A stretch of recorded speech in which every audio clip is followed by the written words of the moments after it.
delay between going live and before it hits over on YouTube. So let's see here. Let me go back and make sure where we are. Hey, everybody, just checking in. Hold on just a second.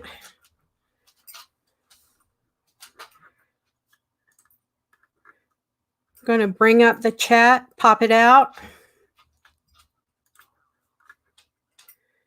All right, let's see. And of course, I don't see anybody in here yet, so we'll just kind of wait a minute or two. I'm going to go ahead and tweet out the stream.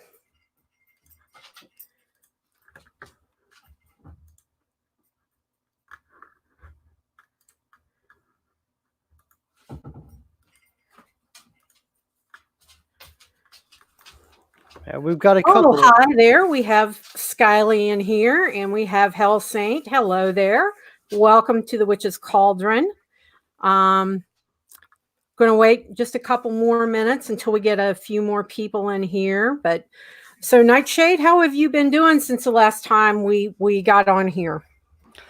I've been here and there and dealing with all the podcasting and interviews on other people's YouTube channels and other podcasts. So it's been quite busy. It's picking up. I'm very happy that the podcast is getting out there, and just been totally looking forward to doing this once again. We haven't done it since January, so a lot of people have been looking forward to it.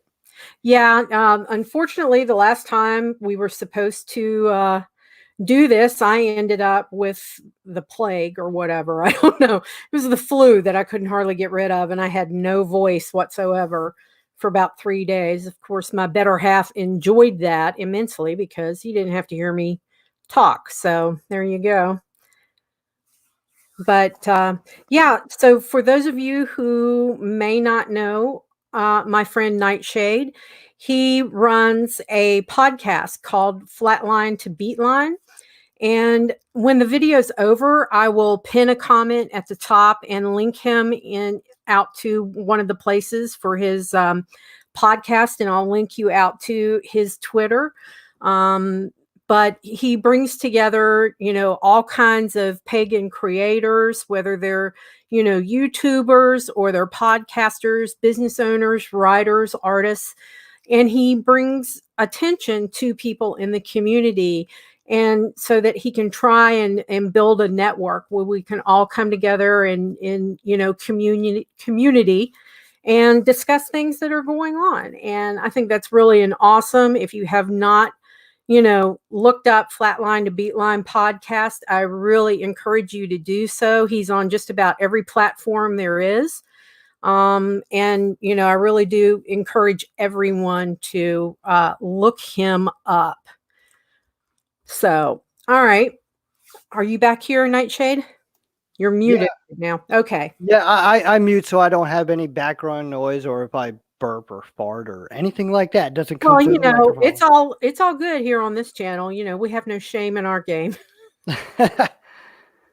So one of the things we wanted to talk about tonight, and I think if you've been practicing or walking the path for very long, you hit a certain point in your practice where you feel a little bit lost, like you just don't feel as connected as you did in the beginning. You've lost that excitement for, everything is new and something like that. You kind of fall into a little bit of a humdrum. So NightShayde, you've been doing this a lot longer than I have.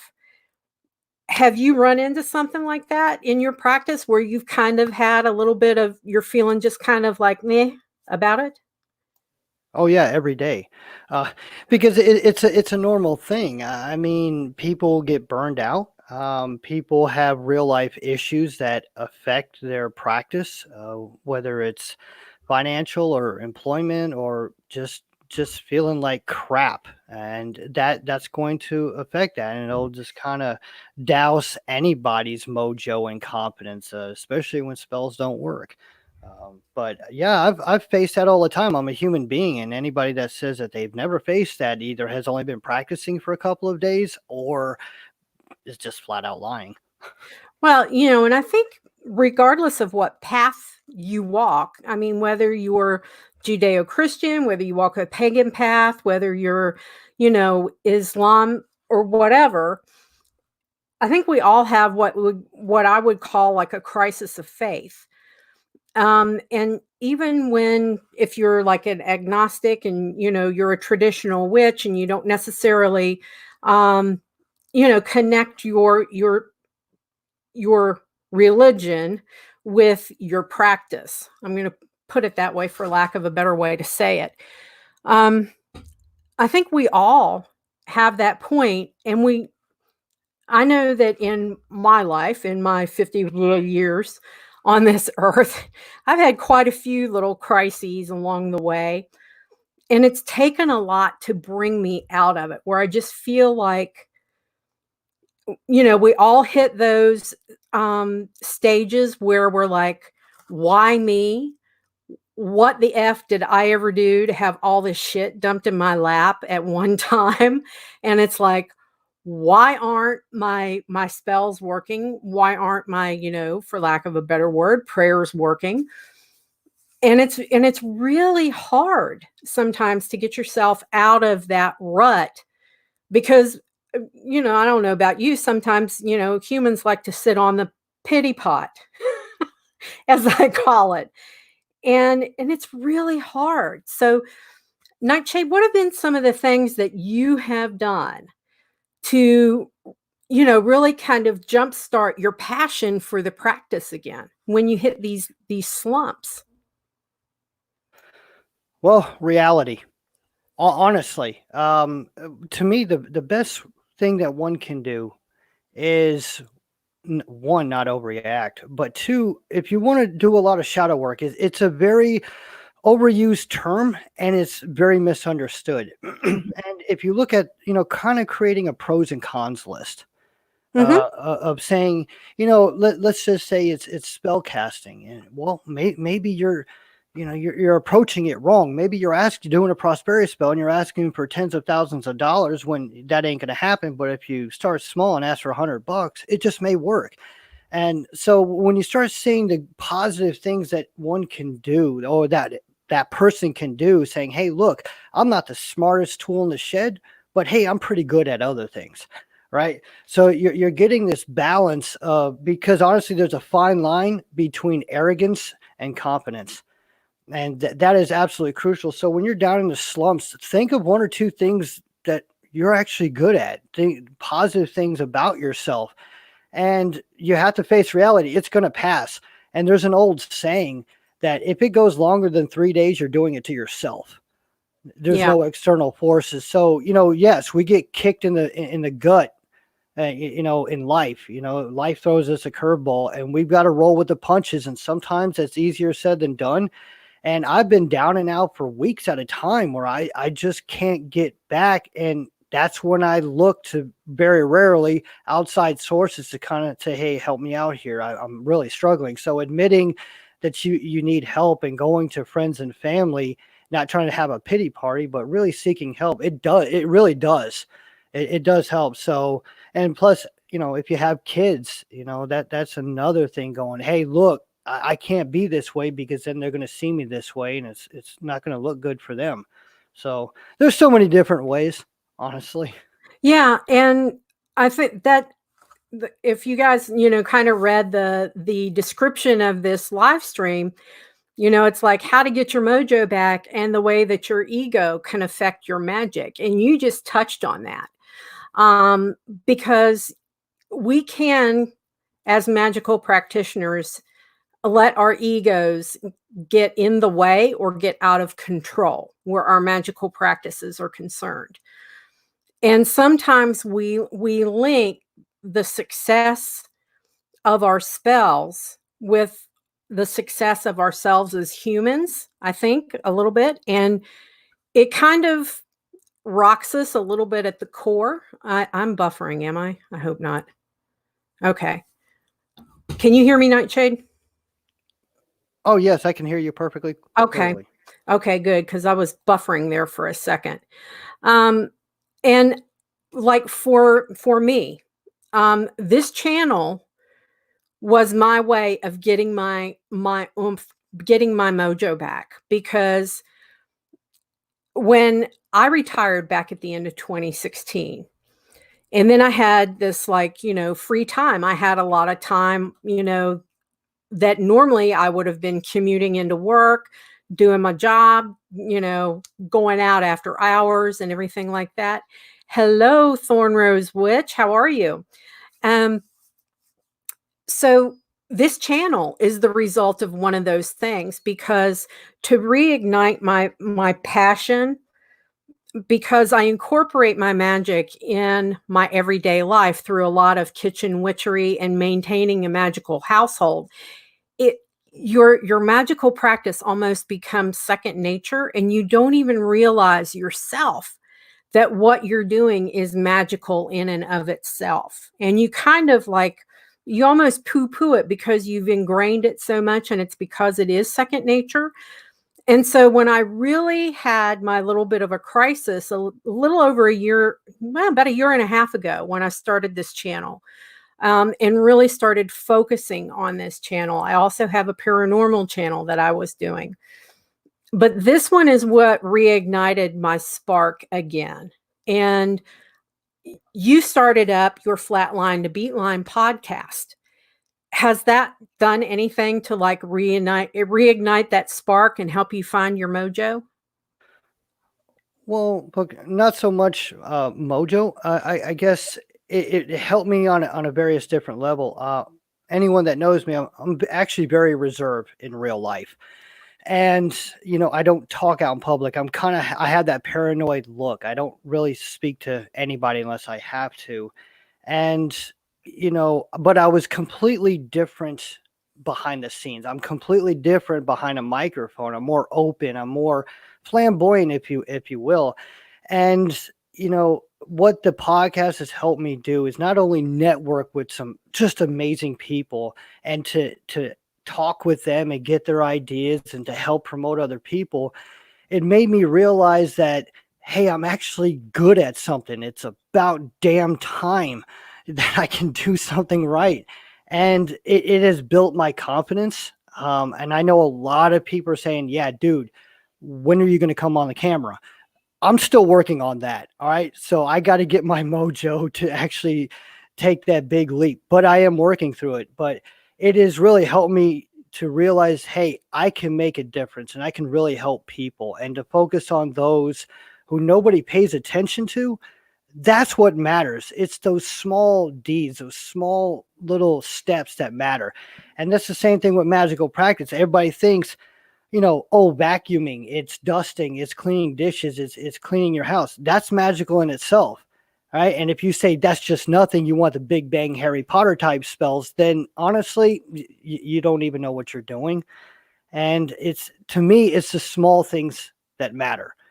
And so, I can clean my house and not really think it's magical, but then I realize going, damn, it feels much better in here. Right. Yeah, and that's, kind of where I was going, that there are some things that I do just so automatically, I forget to appreciate the fact that it's magical in nature. And I think that's one of those things that, a lot of us forget to do, is realize the magic in the mundane, if I can say it that way. And Aphrodite just commented, they said, I've been in a crisis for a while and am in a slump. I've got a dear sister witch who is helping me. And I think that's another thing that we all need to learn how to do, and that's really hard to do, is to reach out for help and admit, say, hey, I'm feeling a little lost right now and I need a little bit of guidance. Can I talk some things out to you? And I think that, Nightshade, what you're doing is bringing forward a lot of different creators that folks can, start following, and reach out to, because, like me, every day I'm answering probably 30 or 40 comments, 20 DMs on Twitter, and, maybe 5 or 6 emails every day from witches that are, and newbies that are, looking for a little bit of help and trying to find that spark. And, Nightshade, I think you've done a great job. And, you and I've talked about this a little bit earlier. And I told you that I thought, they were telling me that you were going to really start taking off with your podcast in this year. And, I think that what you're doing in building this community and help us all network together is really an awesome thing. Well, I appreciate the comment. I don't think I deserve all of that. I'm just one of many. But I think the crucial thing is going to come to a shock to a lot of people that actually know me and listen to my podcast. In the pagan and witch and druid and heathen and Luciferian and Satanist circles, we spend more time devouring and cannibalizing one another when we should be really helping each other. Yes, we have differences. Yes, a lot of them are very small and some are large, but especially during this time that the entire world is facing, we ain't got time for that shit. Put everything aside and say, look, man, we need to help each other and be that leading path, that shining beacon, because we are on the rise. And this is just a fact. And if as this wave rises and the tides of change are going forward, we need to prove to the world and to ourselves that, hey, we can do this. We're back and we're not going to screw this up again, because it's just going to collapse each other. And by nitpicking the smallest things over the dumbest trivial things, what does that absolutely solve? Nothing. What does that do to somebody else? It minuscules them. It makes them think they're small. It belittles them, and their mojo goes out into the ground and all that. And I think that's why a lot of newbie witches don't ask me anything, because I'm going to hit them with a sledgehammer, to where you have more of a very finesse to it that I guess I don't have. So I think it's crucial that people who are going through slumps, hey man, I may not know you, but you can talk to me. I'm here. I'm sure Paula would say the same thing, and that's what it's all about. And people who have platforms like you do with your YouTube channel, like Kendra Ravenmoon has with her channel, what I have with my podcast, we have to be those voices. We have to be that calming down situation, because people actually listen to us. And it's absolutely crucial that we don't cast aside one another, that we can have civil discourse. And even if it's a debate, do it in a civilized way. But if we're coming in trying to cut each other's throat and, cut each other's knees from underneath them, it doesn't solve a damn thing. And I think that's what we need to fix. Yeah. And, it's, I remember back when I was, learning, I was still in my, 365 days plus one as your training when you come in, a year and a day in Wicca. And RHP was like, okay, now what can you tell me about, what would you say if somebody said that Wicca was just like Satanism? And I kept my mouth shut because I knew the answer. And, people were like, oh no, I could never do this, never do that, never do this and that. And then I just sat there with a big ass cheesy grin on my face. And my HP said, what do you have to say? And I said, except for that little thing called the Wiccan Read, the practices are extremely similar. The ritual outlines are extremely similar. And I said, because Wicca and Satanism are very similar, from the surface. And so they're not that far off from one another in the actual practice and in the actual magic. And that's the way with a lot of different, heathenry. The mechanics may be there, but like the overarching kind of themes are still the same through a lot of pagan practices. And it's so much, it's so much easier to invite other people in and to learn about the way that they do things and to find those commonalities than to sit there and just rip one another to shreds. And, that is one thing that I would, encourage everybody to do is, learn as much as you can about all kinds of different, types of practices, because at the core, we're a lot alike. The mechanics may be a little bit different, but we are a lot alike when it comes down to it. So what do you think, Nightshade? I absolutely agree. When you're, myself being a tribalist heathen, you have various types of heathenry, like Pennsylvania Dutch heathenry and Dutch heathenry, and you have Frisian heathenry and Anglo-Saxon heathenry, and you have, even though some don't consider it heathenry, you have Rokatru and Thursatru tradition, things like that, and the differences are very, very, very small. And that's what actually Kendra Ravenmoon and I actually have been discussing over the past few days, is atheistic versus theistic Satanism, and how they bash one another. And she absolutely agrees with the fact that, hey, we got to work together. Our differences are there, and we have to stop with all this nonsense and just start working together. Now, I'm not saying a We Are the World fluffy bunny, everyone's wants to cuddle up under a blanket with a freaking unicorn. I'm not talking about all that, and I don't shit glitter and rainbows. I was going to say, my unicorns do not fart glitter. I'm sorry. My unicorns are black. All right, so that's just a fact of life. But at the same time, we also can't sit there and be stroking one another's ego, and we can't sit there and be all cuddly warm with people having a hard time. Yes, you be sensitive, but at the same time, what most people need is a kick in the ass. And it's just, the timing is what matters. That's the point. Me, I just have no filter, and I'll just kick somebody in the ass, willy-nilly, just to get it going, to spark some things. But overall, it's essential that we are here to help one another. Right. Yes, I don't agree with a lot of the, Wicca and all that, but you know what? The vast majority are witches. Not all Wiccans are witches. Okay, that's just a fact. But okay, Kendra said, all right, black glitter then, right? Yes. Well, no, not black glitter. I have black sequence with a little silver shimmer there. And asked a question. Can you explain what is a heathen? What is heathenry for those in the chat that don't know what it is?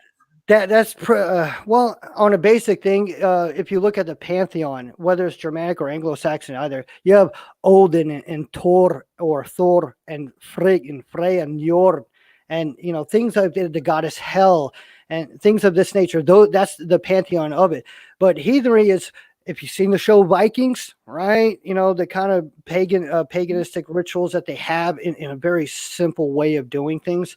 But that's heathenry. And yes, you have different types, but in more general, you have more like universalists. You have tribalists and folkists, which 99% of people don't agree with folkists and don't consider that heathenry. But it's very tribal. It's very hearth and home.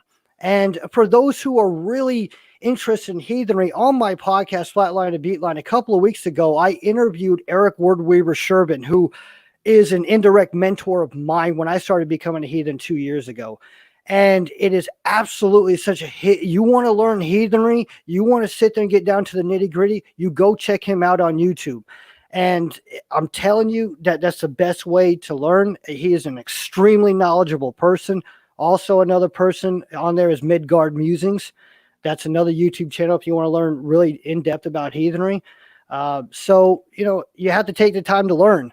And but as a heathen, I'm a devotee of Frigg and Thor, or Thor.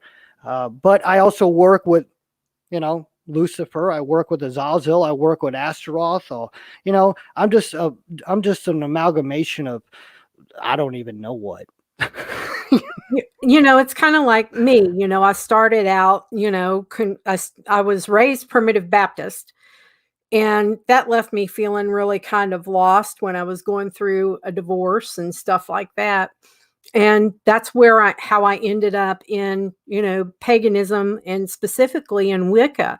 But over the years of my practice, I have become this amalgamation of, different, I work in different pantheons. I do different things. I, do a lot with conjure, and I get a lot of shit when I say that I practice, Southern conjure, because a lot of people in Southern conjure think that unless you are African American, you do not practice Southern conjure, but they forget that there was a whole part of conjure that landed in the Appalachian Mountains that amalgamated the African, the Native American, and then the same with, Scots and Irish clan practices.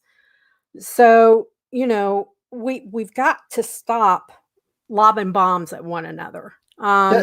No, that's absolutely true. I on my podcast, I interview Lillith Dorsey, who's a very, very well respected and admired high voodoo priestess and author. And I asked her flat out, are you saying that you have to be black to practice this? And she didn't say anything. I've practiced Haitian Boudoir. I've practiced voodoo. I've practiced Southern conjure and hoodoo. I have practiced Santeria and brujeria and palo. And people are like, hey, man, you're not Mexican or you're not South American. You ain't black. You ain't this. Man, I don't give a shit. It's what people, if you're doing it in a very correct way and you're not out there trying to make money off of it, right? So many of, I'm sure Skyly will come out and say this, pretendians. You have a lot of white, people who have like 0.25% of Native American, whatever tribe that is. And then they go off thinking they're the chief of some big tribe and start making all this Native American stuff. That shit ain't cool. That's just the wrong kind of appropriation.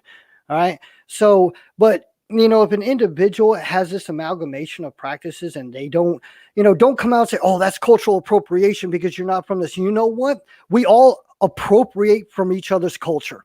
And to bash one another is not helping the confidence of our kind. And what I mean by our kind is pagans and witches and heathens and Luciferians, etc. And that's absolutely crucial. Technically, if you live in the United States or Canada, you're an occupier. All right. I don't care what country you live in. You're an imperialistic occupier. I'm not going to get into the politics. I promised I wouldn't. But the thing is that sometimes you have to pick your battles. And right now, during this time of a pandemic, is not the time to sit there and be nitpicking and bringing other people down, because we want more witches coming in. Or more people becoming witches or pagans or heathens or Satanists or Luciferians. We don't want them going the opposite way. We don't want them going to the right-hand path. We want them coming this way. So if they see a battle zone, what are most people going to leave? They're going to leave. Period. Right. They don't want to see that. And Hellsaint just commented, said that I see it as if you have a feeling to travel, whatever your path you're supposed to follow, it shouldn't matter the color of one's skin. And Kendra just said conjure is American and not found anywhere else. It's a hodgepodge of various traditions. So yeah, anybody can practice it. And I have to agree with both those points. Because, I always tell people not to get so wrapped up in what they tell you in the book of what you should do. It's what you feel is right that makes you really successful on the path. And especially for newbies, when you're trying to find your way, it took me a lot of years to get to where I am and to get to my comfort level. But it also took a lot of exploration of different pantheons, different practices, and things like that. I did not stay in this narrow little box of Gardnerian Wicca. I went way the hell out on both sides and learned as much as I could. And I know, you've had a very varied path along the way too, Nightshade. Oh, actually, yes. I've highlighted some of the practice in various forms. And, one thing that I've learned, I actually talked about this with Lillith Dorsey on my podcast, where when I was learning Haitian Boudoir, I knew a high priest of it and an elderly black man, and it took me 3 months proving myself, whether it's scrubbing floors or doing cleaning or taking groceries out or doing whatever, just to start learning. And his people that were around in that neighborhood said, why are you teaching him that? He's a honky. All right. He's a cracker. And he was like, show me where in our practice says that you have to be black to do this. Right. Right. So that's the whole point. Right. Now, if you have a Chinese dude that's practicing Santeria and walking around like he's only been practicing for like, I don't know, a month and thinks he knows everything about it, that is not wrong, and that doesn't help anybody. So people who are new coming, whether it's Wicca, you got to decide what kind of Wicca you want. Right. So it's absolutely essential that you start networking with other people, because they will lead you to other people that may have more knowledge. And if you don't understand something, don't settle for, oh, well, I can't find anything else on this. No, man, talk to other people. And I may not know the answer, or Paula, you may not know the answer, but I'm sure, I can guarantee we know somebody that knows the answer somewhere along the line. Well, exactly. I mean, and that's how you and I kind of found one another along the way. And you were a tremendous resource for me when it came to, the darker arts and protection magic and defensive magic and everything like that. You were a tremendous source.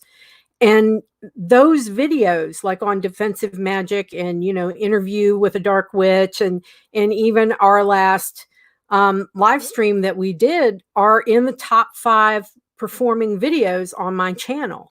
So a lot of people, realize that, I think the light bulbs are starting to come on, that, it's okay to ask questions. And I think that, I'm not going to say that like I'm an elder, because, well, I am, just because I'm an old bitch, but I think it's on us to, part of walking our path is to help people out and to bring them along and answer the questions of the newbies and people who have questions about how you practice, and not take it as someone trying to appropriate what we're doing.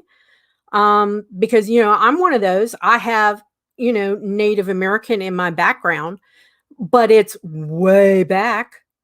And I don't claim that I'm, part of a tribe or anything like that. But I know that I have, I am pretty damn old. I am. I know that I'm somewhere in my background is, a Shawnee woman and a Cherokee woman that ended up marrying some of my ancestors. But do I dare claim anything like that? No. Can I register with the Bureau of Indian Affairs? No. But I can honor that practice by making sure that I reach out to someone that knows what they're doing. A good friend of mine is a Cherokee medicine man. He is the grandson of the great Cherokee medicine man, Ayoni. One of my most prized possessions on this earth is a paho that he made for me. And, a lot of people might say that I'm pretty presumptuous to have that paho and have it out in an area of prominence on my altar, because, that's appropriating the Cherokee practice. But he made it for me with, and he took months to make this thing. And I think if you honor whatever practice that you're trying to learn more about, and you ask an elder respectfully, there's no shame in asking a question, and there's no threat to people wanting to know. And I think that's what people need to do, is kind of let that veil down a little bit and allow people to be confident enough to ask the questions and ask the hard questions. Oh, absolutely. And they, there's a difference between a teacher and an instructor. I'm not a teacher, right? I'm an instructor. So the thing is, if somebody asks me a question, I'm going to give you the answer. It's just like my tarot readings. I'm going to cut through the bullshit. I'm going to tell you what you need to hear, not what you want to hear. And this is what needs to come in. And somebody actually sat there and said, I don't know if this Tessa person was joking around, but saying take out the ego, which is really the structure of this whole episode. And like I said earlier, competence and ego, there's a fine line. And one can go in, and I'm not a psychologist or anything, but there's 2 different types of ego, essentially. You have destructive ego, the arrogance, and then you have a healthy ego, which is fine. There's nothing wrong with that. And I think the most crucial thing is when you start getting too big for your britches, as the saying goes, you give yourself a reality check before somebody else does. Right. So there's an old saying where I come from. correct a situation before that situation corrects you. And this is absolutely crucial. And, you know, if you don't understand, people who do not understand their practice or they're new, it is absolutely crucial for them to ask questions. And if they're asking someone and that person's being a complete douchebag to them, then move on to somebody else. Don't lose that confidence. You know, you could always contact, you know, they can contact you, Paul, or they can contact me. Hey, if you're into Satanism or Luciferianism or that dark occult Gnosticism, hey, you know, you have Kendra Ravenmoon in here right now, who's absolutely extremely knowledgeable. If you're phenomenal. into Cherokee practices, you have Skyly Sullivan in here that I personally know as well. She can help you out, you know, as well. So we all network. This is what's absolutely crucial, because the backbone of paganism in general is networking. The backbone of humanity is networking. And, you know, we cannot let this our rise fall again, because if it does, we're going to be right back to the Dark Ages once again. I totally agree. And, you know, your point about, you know, someone getting too big for their britches. If you think you are bulletproof in your magical practices, the universe is going to give you a witch slap. And if it's not from the universe, there's another witch out there that's going to be able to give you a witch slap. Because you should never think that you are, you know, impervious to any kind of, you know, energies that may be sent your way. Because the minute that you start thinking that way is the minute that you become weaker and weaker as a witch. Oh, no, absolutely. You know, there's an old saying, there's always somebody who's bigger and badder and smarter and stronger and faster and quicker than you are. That's the same thing in the witch community. There's going to be people that are far more knowledgeable than you. And if an individual's only been practicing 6 months and think they know everything, come have a conversation with me and you'll find out how little you know. And I can have a conversation, and I delved into you know, Satanism, Luciferianism. And if I think I know a little bit too much, you know, I can talk to somebody like Kendra that will put me in my place, and I'll realize I don't know shit. Right. And this is just a fact. And sometimes you need that reality check. And I network with a bunch of people because I don't know everything either. I don't understand all this stuff, all the nuances. I just do what I do because it just works for me. And so pretty much once a week, I will give myself an ego check, or I'll have somebody that's very close to me give an ego check for me. And sometimes it's pretty damn brutal, but for me, I don't want somebody to stroke my ego or tell me everything's going to be okay. I want to hear somebody says, quit your bitching and get on your feet and get moving. I don't want to hear you bitching and moaning about things. Get up and move. If not, you can sit there, dwell in a corner, cry yourself to sleep. And you know what? You might as well die while you're at the process. Because if you're going to sit there and mope over whatever it could be, a financial loss or a personal loss or whatever it may be, that it's not going to help you. You're going to have to get up and you're going to have to move. You're going to have that boost of mojo. You got to get on your feet. Find whatever motivation you have to accomplish that. Because if you don't, you're pretty much digging your own grave. Yeah. And, you know, it's kind of, and this kind of fits into my eldest sister, who passed away back in 2016. Used to have a saying, because you know, she was my, you know, my big confidant. Okay. And I'd call her and I'd be pissing and moaning about something. And she's like, all right, I'm going to allow you to, you know, sit on that pity pot for a little bit, but I'm not going to let you sit there long enough until your ass is vacuum locked there. And,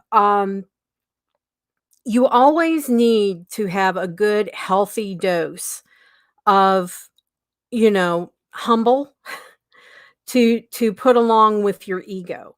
And it's also really hard to really realize how much of your day really is magical. I think, especially as you get further into your practice, you forget to appreciate the everyday things. And there's also a thing that I used to throw out when, you know, I was working for the fire department, and, you know, I was part of like command staff in the fire department, in the fire marshal's office. And I used to say, all right, people, what are your suggestions for fixing the issue? And they're like, oh, they just wanted to bitch about it. And I'm like, if you're not willing to be part of the solution and help come up with a solution, you're part of the friggin' problem. And you have absolutely no right to bitch about the situation that you're in. So, again, it's another one of those things where you've got to take a look at yourself and put that ego in check and say, all right, what is it that I need to do to take responsibility for what I'm feeling? And what do I need to do to fix the problem? Paula Rails asked, hello, Paula, what is a good book to learn about gods and goddesses? Damn, there's so many. I mean, yeah, I was about to, there are so many.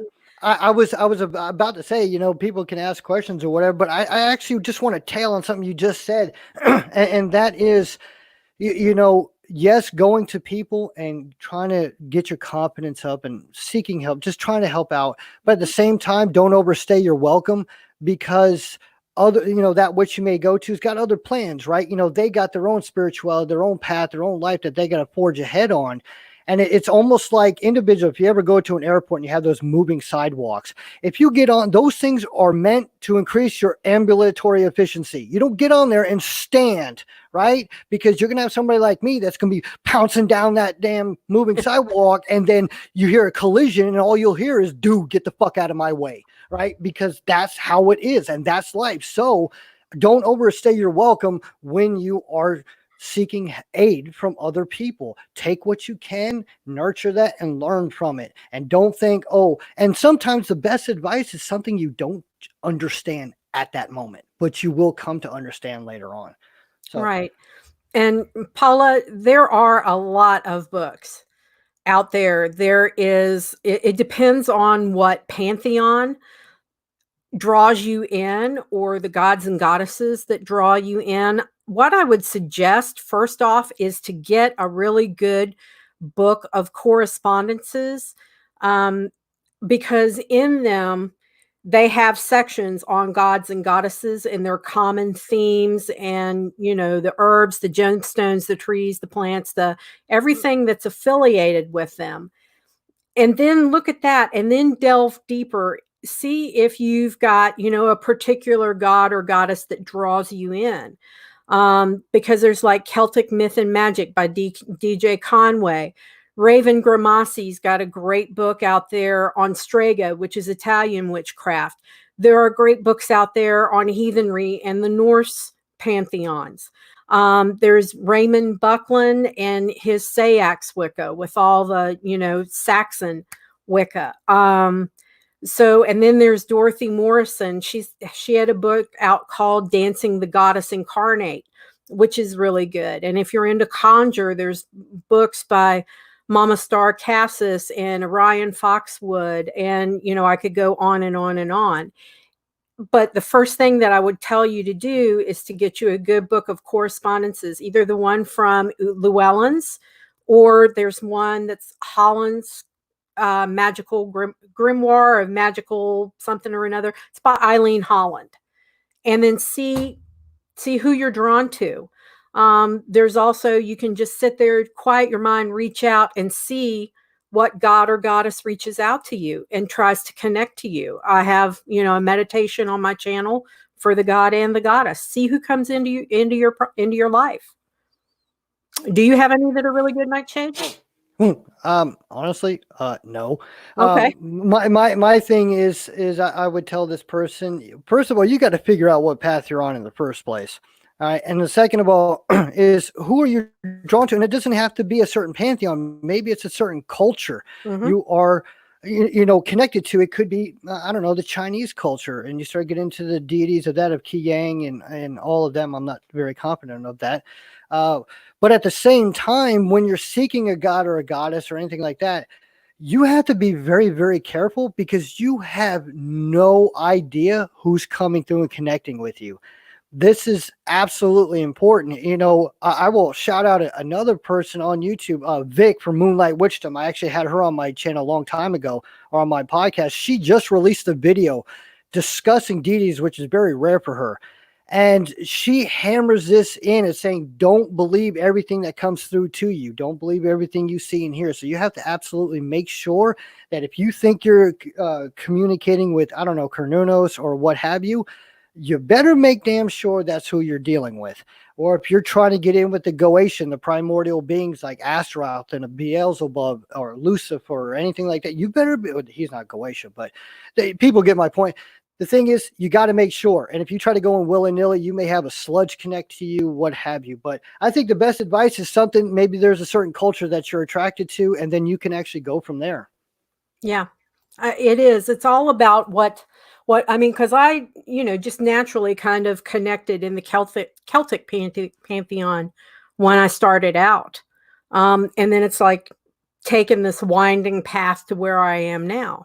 But I don't stay strictly in that Celtic Pantheon, but there are a lot of really good books out there. It's just what you're drawn to. I don't work a lot in the Greek pantheons or with the Greek or Roman gods and goddesses, just because that mythology never really connected with me. I'm the same way. And, being Irish, and I could say F the Romans, I really don't care. They actually stole a lot from heathens, from the Germanic Pantheon. So it's, it is a tricky question. So come on, people in this room, let's see some questions. Come on, ask whatever you want. Let's go. Let's get this active. Well, Kendra just said, I recommend to research deities from reputable sources, and it'll be the deity who calls to you, not the other way around. And, I know when I was starting out, some people get really kind of the most frequent comment I get on my channel is, I did the god or goddess meditation and I felt something, but nobody gave me a name and this and that and the other. And I'm like, well, for the first 6 months that I did that meditation to try and connect, and I always recommend that you kind of, if you know how to cast a circle, do that first, to only let stuff you really want to connect with in. But it took me 6 months before I actually connected with a deity on a meaningful level. And the first deity that I ever connected with was the Kaliak. And most people who know anything about the Celtic Pantheon are afraid to work with her. Just like, a lot of people are afraid to work with Hecate or Caradwen. Also in the Celtic Pantheon, and I don't know if I'm pronouncing this correctly, but Dienek or something. It's an older man, kind of looks like Odin, and he deals with a lot of the medicine and the herbs and things like that. Yep. So, and the way I connected, how I was drawn to heathenry, I just had this strong pull, and I couldn't figure out why. But it was actually through dreams of Thor coming to me and Frigg coming to me, and in fact, before February 19th of 2018, I was a hard atheist. I didn't believe in any of it until I actually had my very first out-of-body experience. I'd never had one before, never had one since, and I actually saw the physical manifestation, the physical form of Azazel. I didn't know it was Azazel at that time until I spent a week and a half researching, but come to find out that's my youngest daughter's guardian. And that's what people also need to realize is your guardians and your spirit guides, they can also be used to connect with and also help you guys. So it could be through dreams. It could be through just certain signs and symbols that keep coming up in your life and on your path that is kind of getting that going across. So, hey, and don't be, the craft itself, witchcraft, paganism, it's a crooked path. And I will disagree with Kendra on this because she's going to get on me about this. I do not believe that it splits off and all roads lead to Satan. How I believe it is a crooked path that involves different types of magical practice, the light and the dark. It is also shadow work. It is the ins and the outs. You have to be willing to heal. You have to know how to curse and you have to know how to heal. You have to go within yourself in the dark and do the shadow work and then come out of that a better person. That is the true crooked path, in my opinion. And if you think it's all straight and narrow and fluffy bunny and everything's glitter and rainbows and everything, you know what? Go find somewhere else, because that's not what witchcraft is. It's not what paganism is. It's not what Wicca is, especially traditional Wicca and things like that. This is what people need to realize. And nobody's really telling them this. And this is the sad part. Right. Kendra just asked a question. Do you recommend to start practicing prior to making connection with deity? Yes, I would. You're going to have to build some kind of foundation. It's almost like, hey, you know, can I start putting in the windows in the house before I build the walls? Right? It just doesn't work. Hey, can I start putting up the walls on a new house, and you don't even have the proper foundation or footing, right? You need that foundation, you need that basis, and then build from there very slowly. And if you think you could skyrocket through it, hey man, I can get this done in like 2 months. No, you're not. No, because you're going to be knocked right back down. Like you said before, Paul, is the universe is going to kick your ass right back down and say, no, big boy, sit your butt down and don't move. Yeah, Kendra just said, haha, I was talking about LHP Witchcraft when she said that. I knew she was going to get there, but I had to point it out. So, I mean, yeah, there's different paths. You also have the left-hand path. Some people consider all of paganism and witchcraft and all that to be left-hand path. Some people think it's just Satanism, Luciferianism, diabolicism, all this other stuff. So, I mean, there's so many different resources out there. And with the internet, you know, when you and I started, Kendra, on this path, when, you know, Kendra also started on this path, you know, there was no internet. There was nothing. You had nowhere to go. You could find obscure books. So especially the younger generation, you don't realize how lucky you are. And I still get fascinated as to how much resources are on the internet, but you have to be careful and fact check your stuff. And if you don't know how to fact check it correctly, then that's when networking comes in, and connect with somebody who can tell you whether that's right or wrong. Well, and you know, I tell a lot of people, it's like any asshole with $10 can buy a domain name and, you know, proclaim to be an expert on any given subject. And that's the same that you've got to really kind of watch out when you're walking this path, because there are some folks out there that are kind of wackadoo. And then, you know, some people may think that I'm friggin' wackadoo and what I'm doing, and, you know, think what I'm doing is a bunch of bullshit, and that's okay. But, you know, a lot of it is just, you know, when you hit your stride and when you get into that groove, and when you're, you know, it's kind of like a person-to-person relationship. When you get into a relationship with a higher power, with, you know, a god or a goddess, it is a lot about learning about and how to interact and how to honor. And, you know, if you go a little bit off, they'll knock you back onto the right path, and they'll tell you what you screwed up and what you need to do. But, you know, it's also, you've got to be humble enough to admit you don't know everything. And I still say I don't know everything. I don't even proclaim to know everything. And the people that do think that and say that they know everything, those are the ones that you really need to watch out. I mean, I call them plastic shamans. I call them plastic witches. I call them, you know, plastic Satanists, because you can tell, especially on the YouTube platform, you can tell who the practicing witches are and who the plastic people that just do this for sponsorships and to get free clothes from Dolls Kill and Killstar and, you know, all that other kind of bullshit. That is not my gig, you know, and it never will be. I honestly have no idea what you're talking about as far as free merchandise or Killstar. I don't know any of that. Nothing but sponsored content and review of clothes and products. Yeah, see, I don't do any of that. My podcast, I have no fillers. I don't sponsor.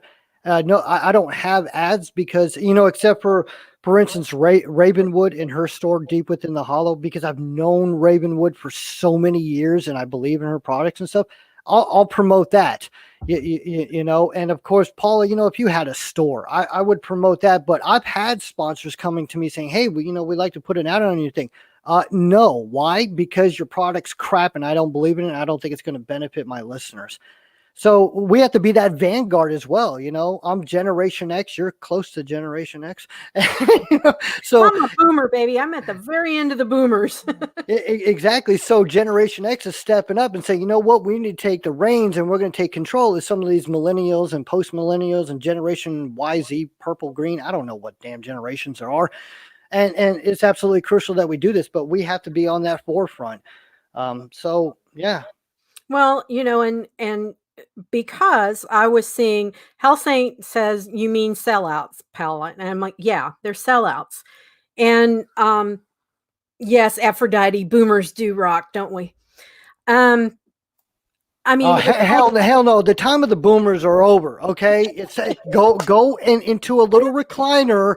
We'll go into your little recliner with the lamp behind it and start freaking crocheting. What do you think I've been doing all afternoon? I got a grandbaby on the way.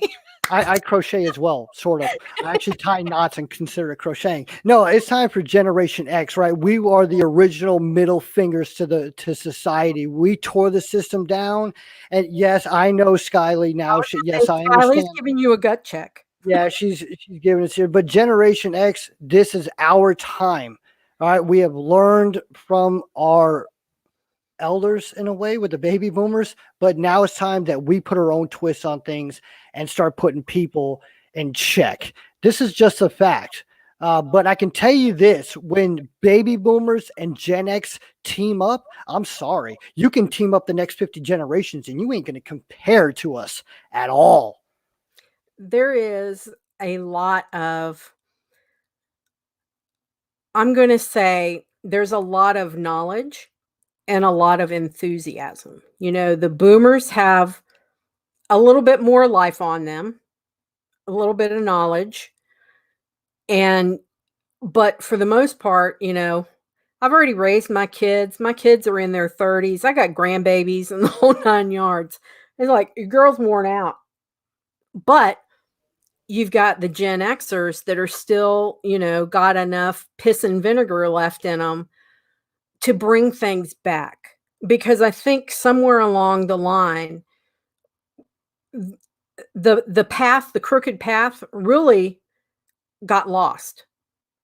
And what I like seeing now is that it's coming back around. Yeah, it's because of the fluffy bunny Wicca, the neo Wiccans. A bunch of fluffy bunnies coming out. Yeah. Hey, and I'm all for fucking everybody getting along and hey, being respectful towards one another. But when, you know, if you go on YouTube several years ago, and people who have been active on YouTube for a long time, things like know this, that there was little cliques on YouTube, the fluffy bunnies, that were literally attacking people that didn't agree with them. You know what's kind of funny? It's actually the darker side, the darker witches, the black witches, the Satanists, the Luciferians that were bridging the gaps, and they still are today. And that's the crucial part that people are forgetting, is that so many, and that's why I highlight various types of people on my podcast, and I'm moving also towards more Satanists, Luciferians, etc., is to highlight them as well, because so many people fear the dark when it's everything began in the dark. Yeah, exactly. I mean, you know, life in and of itself, you know, all paganism aside, life is not fluffy bunnies and unicorns, fart and glitter. It's not. It's got the good, the bad, the ugly, the light, the dark, you know, the whole thing. And I think that because of certain, I'm going to put it, television shows like Charmed and a few other ones, it really took the Wicca and the witchcraft down a very different path and took a lot of people. They modified their practice to fit what they saw on TV. And that's not anywhere near what the practice should have been. Exactly. It's almost like watching, you know, if you're learning about waste haulers like garbage men and things, oh man, that looks really cool. And then you get your hands dirty and like, damn, this is some dirty ass work. Right. Yeah. It's like, you know, sitting on that back step at 100 degrees with all that stinky garbage. Yeah, that's great. Exactly. But see, more power to the guys and gals that can do it, because I couldn't. Yeah. The ultimate goal of every witch, I believe, every witch, every pagan, etc., is know that you're heading on the right direction. And yes, that there are bumps in the road, there are curves, there are switchbacks and cutbacks. It's not straight. And you have to be willing to persevere. And at the very end of that path, when it's your time to leave this earth, you can sit back and go, hey, you know what? I did everything I could to do it right. And you just snap your fingers going, poodles. Yeah. Well, I mean, like I said, that was the reason that I even started this channel, because I started seeing all this, what I'm going to say flat out, bullshit, and a lot of plastic witches, and those were the most popular channels.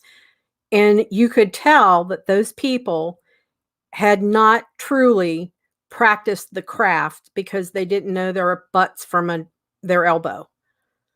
And That's very true. I agree. I agree 110%. I really do. And I'm not sure, your experience of it, but what I'm starting to see now is the true, we'll just say we'll stick to the paganism and witchcraft, the true witch is coming out, the rawness, that raw witchcraft that's coming out. And it doesn't have this sleek veneer of all happy-go-lucky and everything's fine. That is starting to collapse. I'm not saying one can't learn for some of that stuff, because I've actually met a couple of them and they're pretty damn smart. They just want the whole love and light.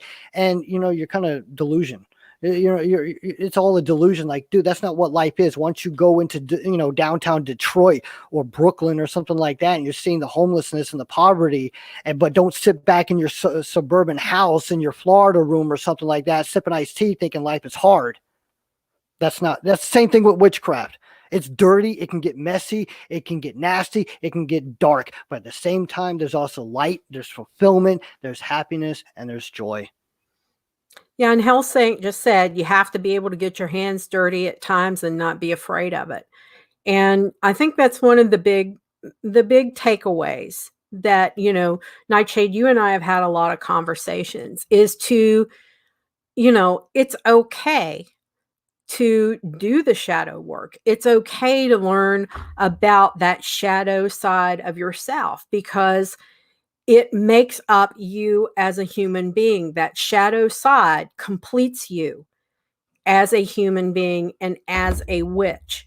And if you neglect, that side, because, even people who, a lot of Wiccans would say, oh my God, if they're on the left-hand path, they're evil.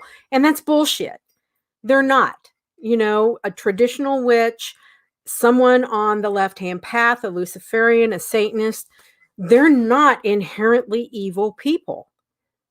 And, I really think that, once we finally realize not everybody is all good, not everybody is usually not all bad or all good, we've got some of the mix in between. And, we really need to realize that that dark balances out our light, and our light balances out our dark.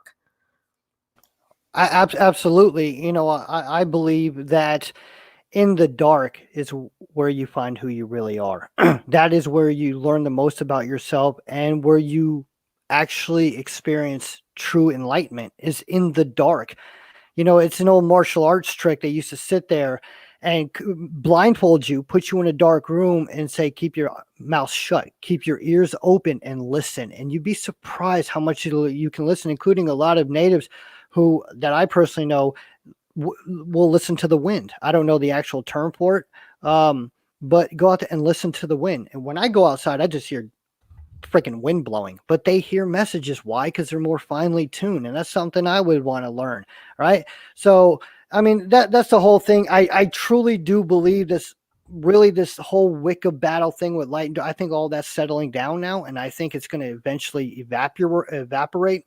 And I really believe that if we can still stick together and boost one another's confidence, to network with one another and build a solid foundation, we are going to be completely unstoppable. Yeah. And Aphrodite just said something, said changing the subject back to Mojo as a clairaudient and a few other things. I think I'm in a slump because I haven't heard my spirit in a while. Would you say I'm blocked?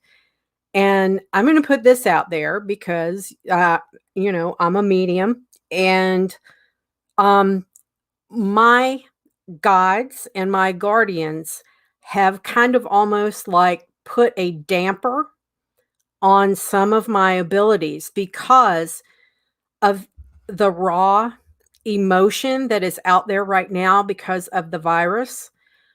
They've kind of turned the volume down on what you naturally pick up.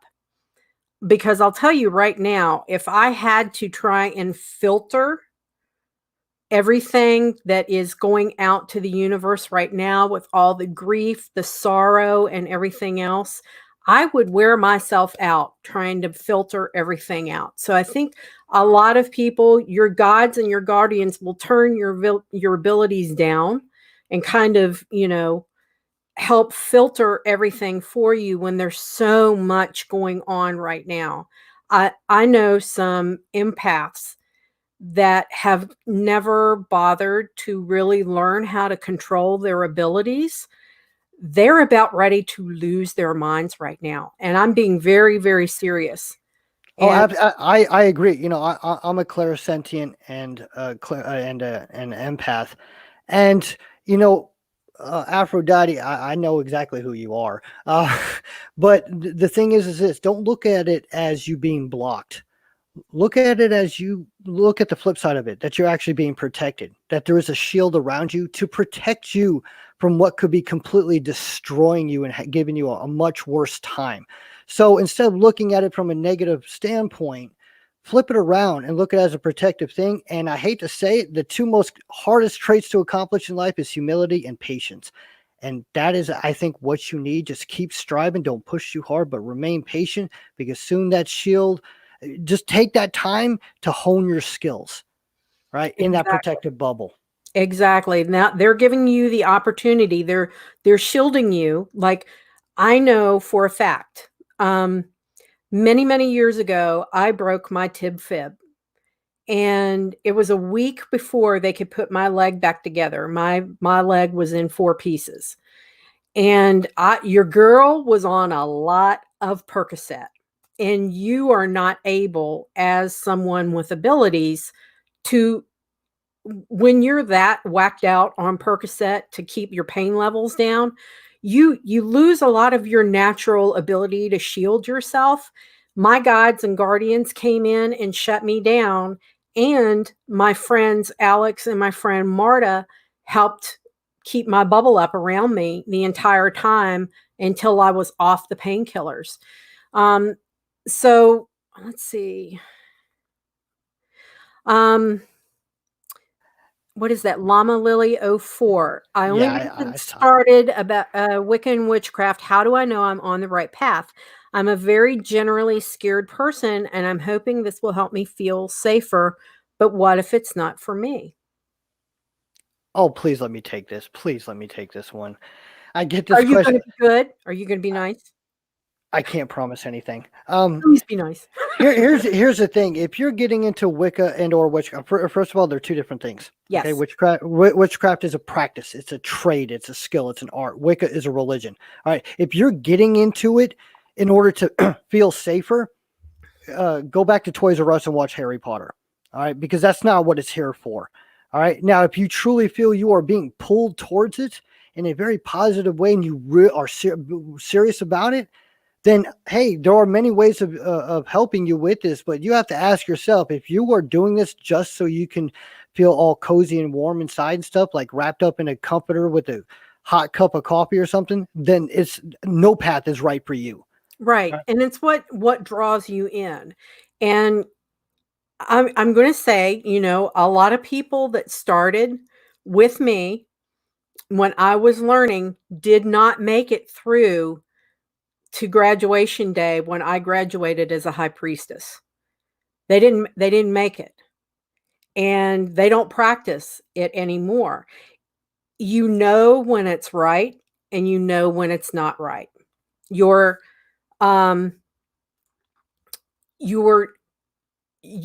will know. And it's just like, even if you've been on the path for a long time, you can all of a sudden, because of life experiences, take a hard turn and completely change your practice. Like my head high priestess that of the tradition that I learned, she was very thoroughly in the Egyptian pantheon when I was going through.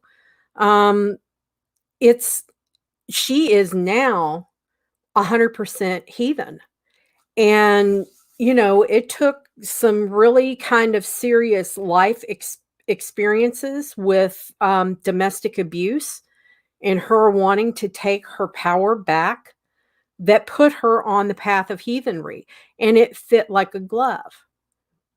So, am I talking about a third degree? We didn't do degrees in the tradition where I learned. We went from initiate to, dedicant to, practitioner to advanced practitioner, and then priestess, and then high priestess and head high priestess. There was only one head high priestess, but we didn't go by the Gardnerian like degrees and things like that. But I was one of the like teachers in my tradition. Yeah, I Kimberly will say said I will. that people say Wicca is a starter. Wicca is a legit, serious religion.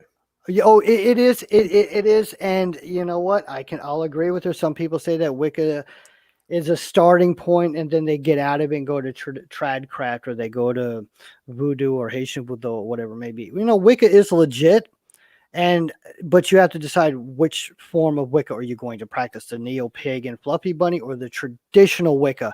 So for this person asking the question, if you are serious about Wicca, and my personal, if you want a book recommendation, it would be I think it's called Traditional Wicca by Thorne Mooney.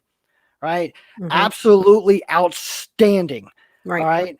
And of course, Raymond Buckland. You could also look at Scott Cunningham, even Christopher Penczak, if you really want to get into certain things. Witchcraft is about study. And if you're in, but don't focus strictly on Wicca. Look at other things like heathenry, like Satanism, like Luciferianism, all these different types. Heathens, we just get shit done. All right. That's why so many people come to heathenry. Right. We just get shit done. But it's also a religion of homework. It is a lot of study. It is. And, it's really kind of funny because like 2 weeks ago, I just took 2 humongous boxes of books down to my high priestess's shop. And I'm like, here, they've been read. They're basically brand new. If you want them for the shop and sell them in your shop, here you are. You can have them, because otherwise I'm going to take them down to the public library. They'll get thrown in a, trash bin, because they won't put, too many books about paganism or anything like that in the libraries here in the South. But yeah, I mean, even though I've been doing this for a long time, I probably read 2 or 3 books a month on different practices and different ways of looking at things. And, reaching out to folks like Nightshade and like to be able to talk through some things that, I don't claim to know everything, and I never will. If you stop learning, you're dying. So exactly. I grew up on the same saying. My father told me the day you wish to stop learning is the day your life isn't worth living anymore. exactly. Exactly. So me, I don't read a lot of books, honestly. I don't. I do my own thing. In the past, did I read a lot of books? Yeah, I was probably knocking out 15 to 20 a month. Right. And some of them very heavy stuff like that. So, for those searching a path, look into different things. Just don't stick to one thing. Research Wicca, stick to it. Hey, great. You know what? If that is that, and then you got to decide what kind of Wicca you want to get into. All right. So, because there's so many different types, and hey, maybe it leads you to like heathenry, or it leads you to, or various branches within heathenry, or it could lead you to Satanism. It could lead you to Lucifer. Or voodoo or Haitian Boudoir. You never know where it's going to lead you. So that's always keep an open mind and keep the doors open, because where you may start in one point, a year from now, you may be on the completely opposite side of it. Yeah. And, that's one thing that, a lot of people kind of cast aspersions about a lot of pagans is that paganism in general, you don't like to fit in that. We're that square peg trying to get fit into that round hole. A lot of us didn't end up on this path because we like to follow the norm. And you want to follow what feels right for you. If it doesn't feed you, feed your being and feed your soul, and if it doesn't feel right, it's not the right path. This path is not for everybody. Oh, absolutely. And this person just answered their same question. They just answered their own question right there. The person's family has had experience with it, so I'm just trying to find something for me. That's just telling you right there that Wicca is not for you. You just made it clear for yourself. Sure, hey, I still learn from Wicca sources. Sure. Am I Wiccan? No. Right. Yeah. But hey, you could still learn from it. I have a lot of respect for a lot of Wiccan authors and things of this nature, but you just answered your own question. So now that that's settled, you don't want Wicca, go learn something else. Yeah. Cause even though, a lot of Wiccans would never say that I'm a Wiccan because they do the fluffy bunny practice. And, what I do and how I ended up where I am now, it's my own blend. And I do some things and I still, hold my rituals and my sabbats, and I still do moon magic and things like that. But a lot of what I do in my day-to-day is low magic. It's conjure. It is stuff that I can do on the fly. I don't need a lot of ingredients. I don't need a lot of pomp and circumstance and bullshit to go with it. If I need a damn parking spot, I need a damn parking spot right now. And, you do your little thing, and usually a daggone parking spot works for you. So, exactly. You have to find your path. Exactly. Yeah, absolutely. See, the thing is, I do low magic as well. Mine is very practical. My spell castings usually last like 5-10 minutes, if that. And I do it maybe once a month or every other month. I don't have to do it every day because if I'm big into candle magic, right? So that's expensive if you do it every freaking day and you just overload the ethos. But, all of it surrounding, confidence and ego and mojo and everything, if you're down in the dumps, I want you to name 3 things that's good about you. Yeah. And then start building from there. All right. You're not broken.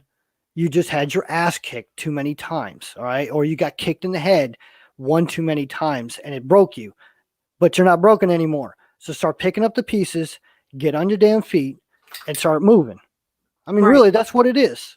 You have more. You have the hardest thing. Mm-hmm. You have more finesse than I do when talking to people, Paul. I'm sorry. It's too many years in a supervisory position in the fire department. I'm sorry.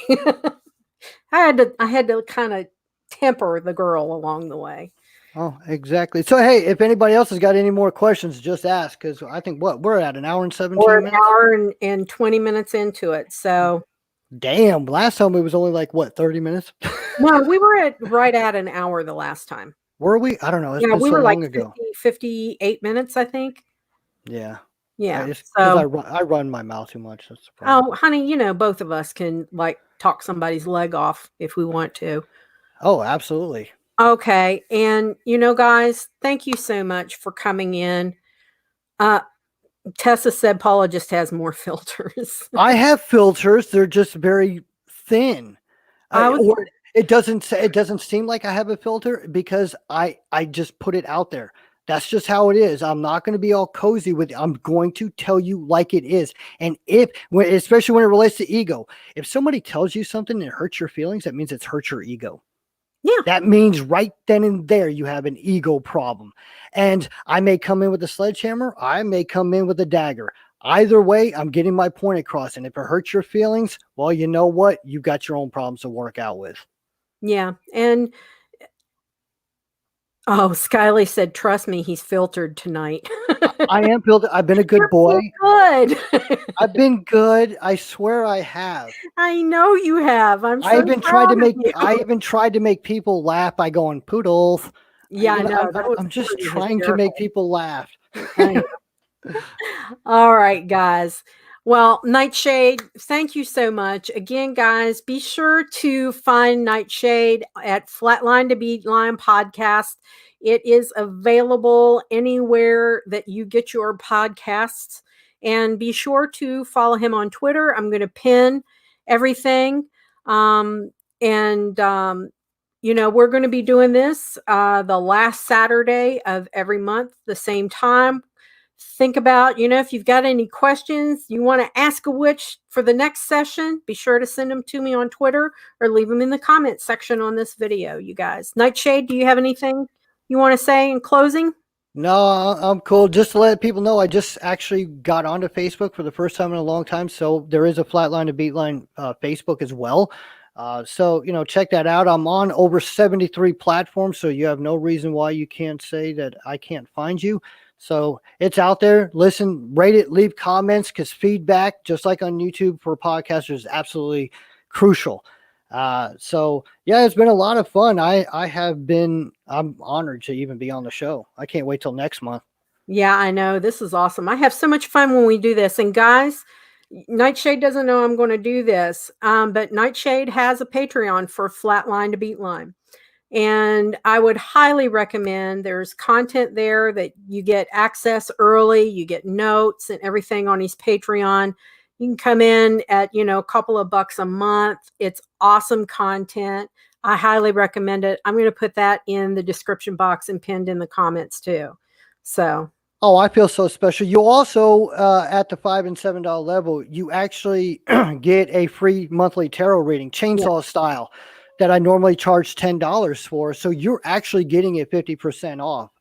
Why? Because I care about my patrons. I do what I can to make you feel important, just like my guests on my show. There is no difference.